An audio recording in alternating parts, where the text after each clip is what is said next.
नमस्कार. विश्रांतीनंतर एस न्यूजच्या बातमीपत्रात आपलं पुन्हा एकदा स्वागत. संगीत सूर्य केशवराव भोसले नाट्यगृहाच्या खाजगीकरण आणि नूतनीकरणाच्या मुद्द्यावर कोल्हापुरात वातावरण तापलंय. प्रसिद्ध अभिनेते आनंद काळे, रंगकर्मी आणि युवा कलाकारांनी महापालिकेच्या ठरावावर तीव्र नाराजी व्यक्त केली आहे. 9 ऑगस्टला मुख्यमंत्री देवेंद्र फडणवीस यांच्या हस्ते होणाऱ्या उद्घाटनापूर्वीच अनेक प्रश्न उपस्थित करण्यात आलेत. केशवराव भोसले नाट्यगृहाच्या खासगीकरण आणि नूतनीकरणासंदर्भात महानगरपालिकेच्या सभागृहात झालेल्या ठरावानंतर रंगकर्मी आक्रमक झालेत. मुख्यमंत्री देवेंद्र फडणवीस यांच्या हस्ते 9 ऑगस्टला नाट्यगृहाचं उद्घाटन होणार असलं तरी नूतनीकरणाचं काम अद्याप पूर्ण झालेलं नाही असा आरोप करण्यात येतोय. एस न्यूजशी बोलताना प्रसिद्ध अभिनेते आनंद काळे यांनी अनेक गंभीर मुद्दे उपस्थित केलेत. नाट्यगृहाचं उद्घाटन पूर्ण काम झाल्यानंतर होणार की उद्घाटनानंतर उर्वरित काम पूर्ण केलं जाणार याबाबत कोणतीही स्पष्टता नाही. अद्याप मोठ्या प्रमाणात काम बाकी असून घाईघाईनं उद्घाटन करण्याऐवजी आधी काम पूर्ण करावं अशी मागणी आनंद काळे यांनी केली आहे. उद्घाटन काम कंप्लीट केल्यानंतरच करायचं आहे असं असेल तर मला नाही वाटत की आज 1 तारीख आहे, संध्याकाळ झालेली आहे, 1 तारीख पण गेलेलं आहे. 2 तारखेपासून 6 तारखेपर्यंतच्या दिवसात तुम्ही जी काय अवस्था बघताय त्याच्यामध्ये कामं पूर्ण होतील असं आम्हाला वाटत नाही. टू बी फ्रँक, पहिल्या मीटिंगपासून जेव्हा राजर्षी शाहू महाराजांनी इथे आढावा मीटिंग घेतली त्यावेळेला आम्हाला कमिट केलेलं होतं की जुलै एंड साधारण 20 तारखेनंतर इथे ट्रायल चालू होतील. साऊंडच्या असतील, लाईटच्या असतील किंवा बाकी सोयी सुविधा ज्या आहेत त्याच्या संदर्भातल्या असतील. तर आज 1 तारीख झाली तरी सुद्धा ही अवस्था अजून चेक लागलेली नाही आहे, लाईट चालू झालेली नाही आहे, जनरेटर अजून कव्हर पण काढलेलं नाही आहे त्याचं.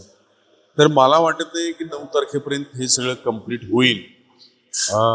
जर CM येणार आहेत म्हणून फीत कापण्यासाठी म्हणून करायचं असेल तर ते काय करतील त्याला आम्ही काही सांगू शकत नाही.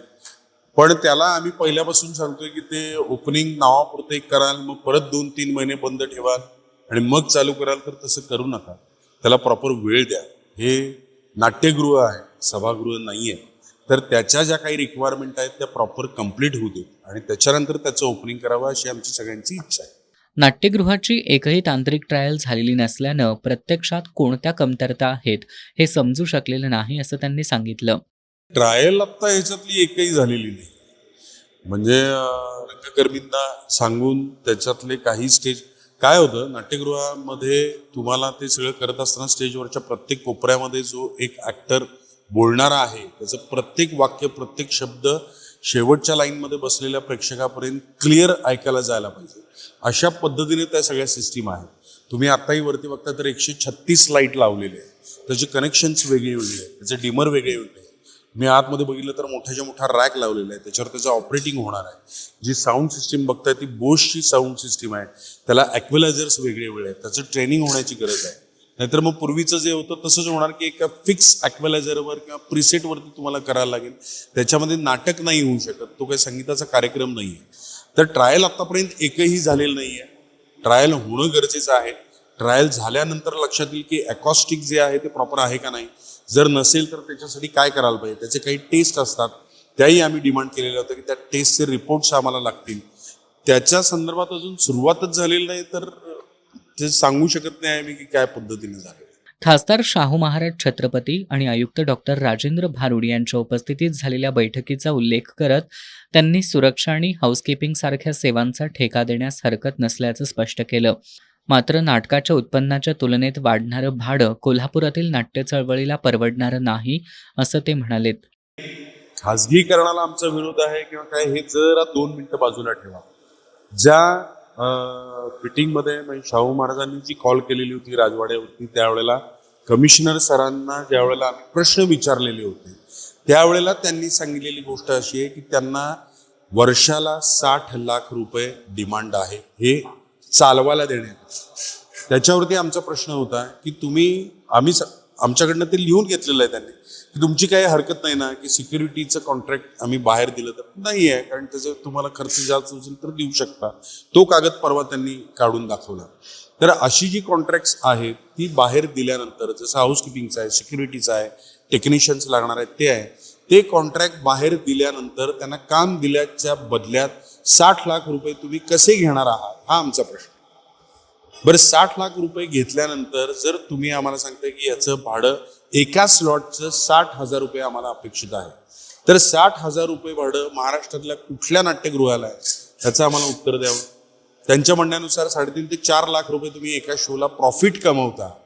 ते मला त्यांना कुणी सांगितलंय किंवा त्यांच्याकडे काय त्याचं त्यांनी कशाच्या आधारावरती बोललेले आहेत ते आम्हाला सांगा. आमचं कलेक्शन पण होत नाही 3.5-4 लाख रुपये. नाटकाचं कलेक्शन नॉर्मली 1 ते 1.5 लाखाच्या मध्ये कलेक्शन असतं. त्याच्यातनं सगळे खर्च भागवून पुढे जावं लागतं किंवा नाटकाचे शो करावे लागतात. तर ह्या याच्यात मुद्दा फक्त एकच आहे, खाजगीकरण, PPP या सगळ्या गोष्टी किंवा नावं ती बाजूला ठेवा. 60 लाख रुपये महानगरपालिकेला ह्या नाट्यगृह 1 वर्ष चालवण्याच्या बदल्यात अपेक्षित आहेत. ते कशाच्या पोटी आहेत याचं आम्हाला उत्तर द्यावं. आणि ह्याचं भाडं खरंच ते बोलतायत त्याच्याप्रमाणे 60,000 लावणार असाल तर कुणाला विचारावं, कुणाला परवडेल का? एका स्लॉटचं, दिवसाचं पण नव्हे, एका स्लॉटचं भाडं 60,000 रुपये कुणाला तरी परवडणार आहे का? अख्ख्या महाराष्ट्रात आम्ही नाटकाचा प्रयोग करत असतो. सगळ्या ठिकाणी तुम्ही गेलात तर साधारण 10,000, 12,000, 14,000च्या रेंजमध्ये नाटकाच्या कुठेही नाट्यगृहात प्रयोग करायचा असेल तर एका स्लॉटचं भाडं आहे. त्या ठिकाणी तुम्ही 60,000 जर आकारत असाल तर हा अन्याय आहे. इथे जी नाटकाची चळवळ चालते आपली कोल्हापुरातली, त्या चळवळीतल्या कोणालाही ते परवडणारं नाही. राजकीय आरोप प्रत्यारोपांपासून दूर राहणारे आम्ही रंगकर्मी आहोत, राजकारणी नाही असं त्यांनी स्पष्ट केलं. नाही, हे आरोप करणं हे राजकारण्यांचं काम आहे. आम्ही रंगकर्मी आहोत, आम्ही कुणावर आरोप करण्यासाठी इथे आलेलो नाही. हा जो त्यांनी मुद्दा उचलून धरला, माननीय महापौर मॅडम त्यांनी सांगितलेलं आहे, तर त्यांना तुम्ही जाऊन विचारा की हा मुद्दा तुमच्याकडनं कुठनं आला. त्या मीटिंगमध्ये ज्या वेळेला त्यांनी विचारलं की या खाजगीकरणाला तुम्ही का विरोध करताय, त्याच्यातले पुढचे धोके काय आहेत हे ज्या वेळेला आम्ही एक्सप्लेन करत होतो, त्याच्यातला हा एक मुद्दा होता की मॅडम हे जर झालं तर त्याला जबाबदार कोण, तसं जर झालं तर त्याच्या मागची सगळी जी काय लिंक आहे ती आम्ही काढणार, हे आम्ही बोललेलो होतो. तोच मुद्दा त्यांनी आमच्यावरती ढकललेला आहे आणि सांगितलेलं आहे की रंगकर्मी कमी कॉस्टमध्ये थिएटर बुक करतात आणि बाहेरच्या. अहो मूर्ख आहेत का नाटकवाले? 1 लाख रुपयाला 1 स्लॉट विकत घ्यायला ब्लॅकनी? त्याला काहीतरी तुम्हाला तुमचा अभ्यास पाहिजे, तुम्हाला माहिती पाहिजे. 1 लाख रुपयाला मी विकायला गेलो तरी कोण घेणार आहे 1 लाख रुपयाला 1 स्लॉट? कुणीही घेत नाही. 10, 12, पण शेजारच्या थिएटरचं भाडं 14,000 रुपयाला देतात. त्या केसमध्ये 1 लाख रुपये आम्ही विकायला गेलो तरी घेणार नाही. त्यामुळे ही कंप्लीट चुकीची बातमी आहे. ज्याचे धोके आम्ही सांगितलेले होते तीच गोष्ट उलट आमच्यावरती उलटवण्यात आलेली आहे आणि हे अत्यंत चुकीचं आहे. हे त्यांनी करू नये या मताचा मी. जे लोक रंगकर्मींवर आरोप करतात त्यांनी स्वतः कोणत्या नाटकाचं तिकीट काढून नाटक पाहिले हे सांगावं असं आव्हान देत त्यांनी महागडी तिकीटं सामान्य लोकांना परवडतील का असा सवाल उपस्थित केलाय. रंगकर्मींनी काय डिमांड केले, आमच्यासाठी काय पाहिजे? आम्ही कोल्हापुरातल्या जनतेसाठी हे लढतोय आता. कारण आम्हाला तुम्ही किती काही सांगितलं तरी आम्ही नाटकाचा प्रयोग करणारच आहेत. पण ज्यावेळी तुम्ही 60,000 रुपये भाडं आकारता त्यावेळेला त्या नाटकाचे तिकिटाचे दर आत्ता 400 रुपये असेल तर त्यावेळेला 1200 रुपये लावल्याशिवाय गत्यंतर नाही आहे. तर कोल्हापुरातल्या जनतेला 1200 रुपयाचं तिकीट काढून एक नाटक बघणं शक्य आहे का? तर माझं प्रामाणिक म्हणणं आहे नाही, अजिबात नाही. ते 400-500च्या रेंजमध्येच तिकिटाचे रेट राहायला पाहिजेत आणि त्याच्यासाठी कॉर्पोरेशननी पूर्वीचे जे रेट आहेत त्यात थोडासा वाढ करून, वाढ म्हणजे 5 पट किंवा 10 पट वाढ होऊ शकत नाही. 10-20% वाढ करून जर केलं तरच तिकिटाचे दर 400 आणि 500 रुपये राहतील. अदरवाईज 1000-1200 रुपये तिकीट लावल्याशिवाय कुठलाही शो इथे परवडणार नाही आणि ते नाटकाचे तिकिटाचे दर कोल्हापुरातल्या जनतेला परवडणार नाहीत. हे आमचं प्रामाणिक मत आहे, म्हणून आम्ही मांडतो. आम्ही फक्त रंगकर्मी आणि आम्हाला फुकट काहीतरी पाहिजे असा त्यांचा जो आरोप आहे. आजपर्यंत काय फुकट घेतलंय आम्हाला सांगा? उलट आमच्या प्रत्येक नाटकाला बरीचशी तिकीटं फुकट दिलेली असतात. आम्ही कुठलेही जी सगळी जण सांगतायत त्यांनी कुठल्या नाटकाचं तिकीट काढून प्रयोग बघितलेले आम्हाला सांगा. कुणाचाही फोन आला तर आम्ही तिकिटाचे पैसे न घेता त्यांना देतो. त्याच्या बदल्यात आम्ही जे काय नाटक करतो त्याचा आनंद ते घेतले जातात. नाट्यगृहाला आग लावण्यामागं नेमके कोण आहेत याचा निष्पक्ष तपास होऊन सत्य समोर आणावं अशी मागणी त्यांनी केली.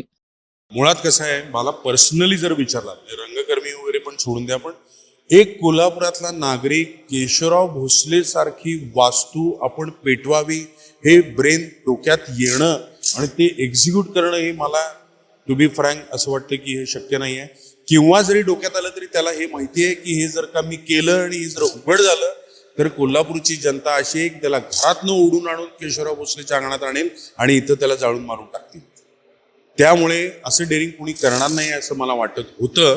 पण जर का हे रिपोर्ट सगळे बाहेर येत असतील, आता त्यातलं राजकारण बाजूला ठेवा, आम्हाला राजकारण कळत नाही, कारण इकडून काहीतरी वक्तव्य होतात, तिकडून काहीतरी वक्तव्य होतात. पण जर खरोखर त्याच्यामध्ये काहीतरी फॅक्ट असेल तर आम्ही सगळे रंगकर्मी त्याच्या मागे लागणार. त्या सगळ्या गोष्टीचा व्यवस्थित तपास व्हायलाच पाहिजे आणि जे काय खरं आहे ते बाहेर यायलाच पाहिजे. रंगकर्मी रोहन स्वामी यांनीही खाजगीकरणाला विरोध दर्शवला. केशवराव भोसले नाट्यगृहाचं खाजगीकरण करण्याऐवजी महानगरपालिकेनं शहरातील रिकाम्या जागांवर नवीन नाट्यगृह उभारून त्याचं खाजगीकरण करावं असं त्यांनी सुचवलं. तर एक तरुण आम्ही जी मुलं आहोत की जे आता पुढची पिढी आम्हाला या सांस्कृतिक क्षेत्रात आम्हाला काम करायचं आहे. तर ह्या मुलांसाठी, हौशी कलाकारांसाठी जर का हे खाजगी होत असेल तर ती भाडी आम्हाला परवडणारी नाहीत आमच्या हौशी कलाकारांना. माझ्या वडिलांनी जवळपास 1980-90च्या दशकामध्ये इथं नाट्य वितरक म्हणून काम केलंय. मोठे मोठे नाटक त्यांनी इथं स्वरूपात मोठी कलाकार इथं आणलेत. आणि जर का अशा वास्तूला किंवा राजर्षी शाहू महाराजांनी कोल्हापूरच्या जनतेसाठी वापरण्यासाठी जी वास्तू बांधलेली आहे, जिथं कला संस्कृती चांगली जपली पाहिजे, यासाठी ही वास्तू बांधली. आणि जर का ह्याचं खाजगीकरण होणार असेल ना, ते आमच्यासारख्या तरुण पिढीला मला ते आवडणार नाही आणि खाजगीकरण आम्ही ते होऊ देणार नाही. तुम्हाला खाजगीकरण करायचं असेल तर कोल्हापूरमध्ये प्रचंड जागा शिल्लक आहे, उपनगर आहेत. तिथं तुम्ही किमान 2,000 ते 3,000 कपॅसिटी, सिटिंग कपॅसिटीचं चांगलं थिएटर बांधा. जे सभागृह म्हणा किंवा थिएटर म्हणा, ते तुम्ही खाजगीकरण करा. आणि ही जी वास्तू आहे ना, ही वास्तू महापालिका जपू दे ना. हे जपायला काय अवघड नाही आहे, ही अतिशय सोपी गोष्ट आहे. पण महापालिकेला हे करायचंच नाही आहे, राज्य करताना करायचं नाही आहे का, आणि ह्यात कोणाचा वेगळा इंटेन्शन आहे हे माहीत नाही. पण हे खाजगीकरण होऊ नये या मताचा आम्ही आहोत. खाऊ गल्लीतील गाड्यांचं नियोजनबद्ध पुनर्वसन न झाल्यास भविष्यात पुन्हा अशा घटना घडू शकतात असा इशारा त्यांनी दिलाय. ह्या खाऊ गल्लीत सुद्धा मला माहितीप्रमाणे याचं पुनर्वसन करायचं त्यांचं प्लॅनिंग महापालिकेचं होतं. तिथे जे अधिकृत जे त्यांचे गाडे आहेत त्यांना तुम्ही तिथून बाकीतल्या गाड्या कमी करायच्या, किंवा इथल्या FDA मार्फत तुम्ही इथली चौकशी मी केली पाहिजे, किती गॅस सिलेंडर अधिकृत आहेत, किती अनधिकृत आहेत, किंवा ह्यातले किती स्टॉल तुम्हाला त्रासदायक होऊ शकतात. हा जर का महापालिकेचा पूर्ण FDAचा अन्न औषध प्रशासन विभागाचा भाग आहे, त्यातनं जर का त्यांनी खरोखर मनापासून काम केलं तर इथलं ऑलमोस्ट काही गोष्टी चांगल्या होतील. तिथं सुद्धा खाऊ गल्लीपासून येणं रस्ता खाली गेट आहे, आपण बघितलं ते खाली तुम्ही थिएटरला येऊ शकता, ते गेट ओपन होईल. आणि शेवटी काय आहे, जिथं लेट नाईट कार्यक्रम सुरू असतात त्यानंतर लोकांना खाण्याची काहीतरी जवळपास पाहिजे. ती गोष्ट चुकीची नाही आहे, पण ती नियोजनबद्ध साच्यात आली पाहिजे आणि ती अधिकृत झाली पाहिजे. युवा कलाकार ऐश्वर्या महाडिक यांनी कलाकारांच्या अडचणींवर लक्ष वेधलं. नाटक ही अत्यंत गंभीर आणि मेहनतीची कला असून कलाकारांसाठी सकारात्मक धोरण आखण्याची गरज असल्याचं त्यांनी सांगितलं. कलाकार येऊन इथं जे पण काय असेल ते भाडं तुमचं असेल ते तेवढं देऊ शकत नसतोय. एखाद्याची सुरुवात असता तर आपण त्याला एक सपोर्ट म्हणून हे एक जे मंच आहे किंवा नाट्यगृह आहे, कारण नाटक म्हणजे काय सोपी गोष्ट नाही आहे की लाईव्ह तुम्ही नाटक करणार आणि लाईव्ह तुमच्याकडे ऑडियन्स असणार, त्यांच्या समोर उभारून जे डायलॉग असतात किंवा जे पण काय नाटकाचा भाग असतो ते करणं एवढं सोपं नसतंय कलाकारांसाठी. आणि त्याची तुम्ही थोडीशी त्याचा विचार करायला पाहिजे कलाकारांचा, आणि तुम्ही त्याच्यावरती विचार करून कलाकारांसाठी काहीतरी चांगल्या गोष्टींसाठी आणि इथल्या पब्लिकसाठी, कोल्हापूरमधल्या क्राऊडसाठी काहीतरी चांगलं करायला पाहिजे, जेणेकरून आपल्या कोल्हापुरातलेच कलाकार नाही तर बाहेरचे कलाकार येऊन पण इथं नाटक करू शकतात आणि आपण नाटक लाईव्ह बघू शकतो. कारण आता नाटक खूप कमी होत चाललंय आणि हे एक अशी म्हणजे हे आहे शाहू महाराजांनी दिलेली कोल्हापूरला, की याचं नाव पण खूप मोठं आहे. परत आपण शाहू महाराजांच्या नगरीत राहतोय आणि त्यांचे विचार घेऊन जगतोय. तर त्या माणुसकीच्या कोल्हापूरमध्ये जगताना आपण एक माणुसकी ठेवून जगलं पाहिजे असं मला वाटतं. लावणी कार्यक्रमांना विरोध नसला तरी ते पारंपरिक स्वरूपात व्हावेत, अंग प्रदर्शनाला प्रोत्साहन देता कामा नये असं त्यांनी स्पष्ट केलं. मला लावणीचं एवढंच वाटतंय की लावणी करावी, पण जी लावणी पूर्वी दाखवत होते आपल्याला सिनेमामध्ये वगैरे तशी लावणी असावी. आत्ताच्या ज्या मुली लावणीच्या नावाखाली जे अंग प्रदर्शन करतायत किंवा जो आता युवक जो पिढीचा क्राऊड आहे त्यांना एक वेगळं त्याच्यातनं वळण मिळतंय, ते सगळं नाही व्हायला पाहिजे इथं. कारण त्याच्यामुळं त्या मेंटॅलिटीचं क्राऊड इथे येणार आणि मग ह्याची सगळ्याची वाट लावणार जे आपण एवढं चांगलं आता परत उभा केलंय. नाट्यगृहाचं खाजगीकरण झाल्यास कोल्हापूरकर एकत्र येऊन मोठं आंदोलन छेडतील आणि दिल्लीतील जंतर मंतरसारखी परिस्थिती कोल्हापुरात निर्माण होऊ शकते असा इशारा त्यांनी दिला. जर तसं काही झालं तर सगळे कलाकार एकत्र येतील आणि मग त्याच्या मुळापर्यंत जातील असं मला तरी वाटतंय. कारण आता सगळेजणच त्या गोष्टीमध्ये आता इन्व्हॉल्व्ह व्हायला लागलेत, हळूहळू सगळ्या गोष्टी बाहेर पडायला लागल्या. तर जसं ते कळायला लागेल तसं कलाकार प्रत्येक याच्यामध्ये इन्व्हॉल्व्ह होणार आणि 100% जे दिल्लीमध्ये जसं झालेलं त्याच्यापेक्षा पण हार्ड म्हणजे होऊ शकते कोल्हापूरमध्ये. जर एकत्र यायचं जर ठरवलं कोल्हापूरकरांनी तर हे 100% दिल्लीपेक्षा जास्त मोठं होऊ शकते. मी कोल्हापूरकरांना एवढंच सांगेन की तुम्ही सगळेजण एकत्र व्हा या गोष्टींसाठी. आपण एक काय याच्यामध्ये पॉलिटिक्समध्ये वगैरे, पॉलिटिक्स यामध्ये काहीच नाही आहे. आपण एक आपल्या एका कलाकारांसाठी आपण इथे उभं राहूया सगळ्यांसाठी. आणि तुमच्या पण घरी कलाकार असतील, उद्या जन्मतील, उद्या होतील, पण त्यांच्यासाठी पण हा एक प्लॅटफॉर्म तुम्हाला आयुष्यभरासाठी राहील. त्यामुळं तुम्ही या गोष्टीसाठी उभं राहा, बाहेर पडा आणि सोबत राहा सगळे. एकीकडे 9 ऑगस्टला मुख्यमंत्री देवेंद्र फडणवीस यांच्या हस्ते केशवराव भोसले नाट्यगृहाचं उद्घाटन करण्याची तयारी सुरू असताना दुसरीकडे रंगकर्मी आणि कलाकारांकडून खाजगीकरणासह नूतनीकरणाच्या अपूर्ण कामांबाबत तीव्र नाराजी व्यक्त होतीये. आता महापालिका आणि राज्य सरकार या आक्षेपांची दखल घेऊन काय भूमिका घेणार याकडे कोल्हापूरकरांचं लक्ष लागलंय. एस न्यूजसाठी कॅमेरामॅन तौफिक मीर शिकारी यांच्यासह उत्तम पाटील, कोल्हापूर.